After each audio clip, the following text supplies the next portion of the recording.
이것만 바뀌면 당신의 인생이 바뀝니다. 파이팅 발권의 마인드 컨트롤 시작할 수 있도록 하겠습니다. 오늘 제가 여러분들 가르쳐 드릴 내용은 주식과 부동산의 근본적인 차이점입니다. 무엇인지 아세요?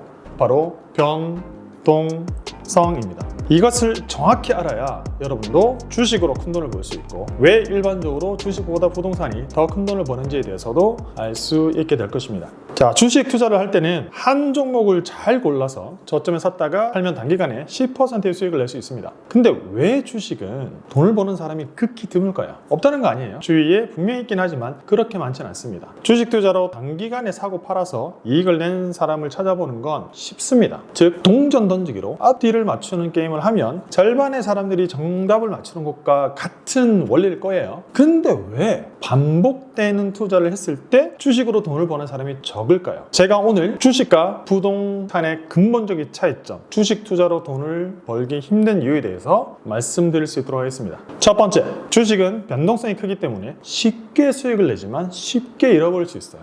여기서 쉽게 잃어버리는 게 문제예요. 우리가 투자할 때 제일 중요한 게 뭐예요? 잃지 않는 투자를 하는 것. 이게 참 별거 아닌 것 같지만 요건 어려운 게 아니에요. 자, 주식의 경우 변동성이 클수록 잃었을 때 큰 폭의 하락이 있어서 복구가 힘듭니다. 주식은 부동산 투자보다 변동성이 커서 하락할 때 손해가 나면요, 나중에 반등을 하더라도 복구하기가 굉장히 힘듭니다. 자, 이게 무슨 말이냐면 100만 원의 자산으로 주식을 샀다가 만약에 30%가 하락을 했어요. 그러면 지금 70만 원이 남는데, 만약에 반강제적으로 여러분들 장기 투자를 했다고 칩시다. 주가가 반등을 하게 돼서 바닥에서 만약에 30%가 올랐어요. 그럼 여러분들 100만 원 회수했나요? 아니죠. 70만 원에서 30%가 오르면 91만 원이 되고요. 원금인 100만 원이 되려면 저점에서 42%나 올라야 됩니다. 30% 떨어졌는데 오를 때는 42%가 올라야 돼요. 그래서 이게 원금까지 오르는데 필요한 수익률 표입니다. 복구하는데 필요한 수익률은 마이너스 70%가 되면요, 233%입니다. 그만큼 잃지 않는 투자를 한다는 게 굉장히 중요해요.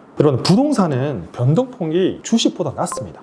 체감상으로 주식의 절반 이하의 변동성을 보이는 것 같은데요. 기본적으로 주식은 고점 대비 20%가 하락해야 하락장이라고 말하지만, 부동산은 고점 대비 10%만 떨어져도 하락 추세에 들어갔다고 얘기를 합니다. 이런 주식의 변동성은 매년 거의 일어나잖아요. 부동산이 주식보다 변동성 자체가 낮기 때문에 부동산으로 수익을 낼 수 있는 확률이 높다라고 얘기를 하는 거예요. 두 번째, 주식은 변동성이 높아서 목돈을 투자하기가 힘들어집니다. 투자할 때 잘 알죠? 큰 돈을 벌려면 큰 돈을 넣어야 쉽게 벌 수 있는데요. 만약에 여러분들이 은행 예금으로 10억을 넣었다고 칩시다. 은행 예금 10억 넣었다고 두려워하는 사람도 없잖아요. 그렇듯이 10억 원의 가치를 부동산을 매입해도 변동성과 하락폭이 낮고 거주라는 사용 가치가 있기 때문에 부동산의 단기적인 시세 변동에 덜 신경을 쓰는 편입니다. 변동성이 낮다는 것과 일맥상통하는 거죠. 하지만 여러분들은 만약에 10억 원치의 주식을 샀다면 어떨까요? 지난해 3월에 단기간에 고점 대비 지수가 35%나 하락했습니다. 그러면 10억을 투자했는데 3억 5천만 원이 한 달 만에 날아간 거예요. 그리고 다시 본전을 찾으려면 여러분 몇 프로요? 35% 아니에요. 53%가 올라야 됩니다. 여러분, 큰 돈을 투자했는데 웬만한 사람들이 이 정도 변동성을 감당할 수 있을까요? 솔직히 저도 이런 변동성 감당 못해요. 자신 없습니다. 변동성이 조금 더 낮은 부동산은 좀 더 쉽게 큰 돈을 투자할 수 있는데, 변동성이 높은 주식은 큰 돈으로 선뜻 투자하기가 힘든 이유가 바로 이것 때문이에요. 마지막 세 번째, 주식의 높은 변동성 때문에 레버리지를 일으키기가 힘듭니다.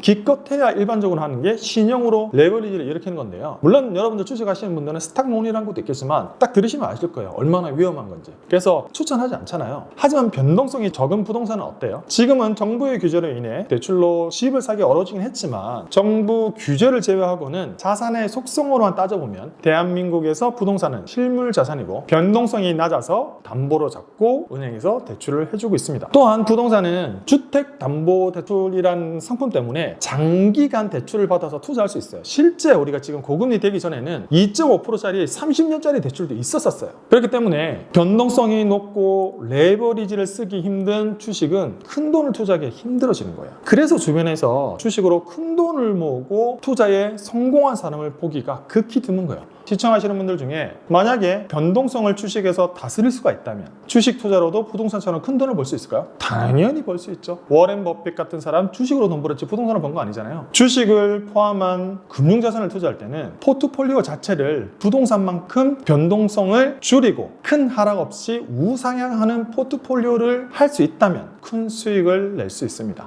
여러분 마음속에 이거 잘 외우세요. 실전에서 투자로 큰 돈을 벌기 위해서는 내가 투자를 했는데 수익률이 얼마나 큰지를 따지는 게 아니고 변동성이 얼마나 낮은가, 얼마나 낮은 변동성을 컨트롤하면서 내가 투자할 수 있는지가 투자의 근본입니다. 주식과 부동산의 큰 차이점 이해하시겠어요? 이것을 바꿔야 여러분들의 미래가 바뀝니다. 파이팅 박근의 마인드 컨트롤, 다음번에 더 즐겁고 유익한 영상으로 찾아뵐 수 있도록 하겠습니다. 감사합니다.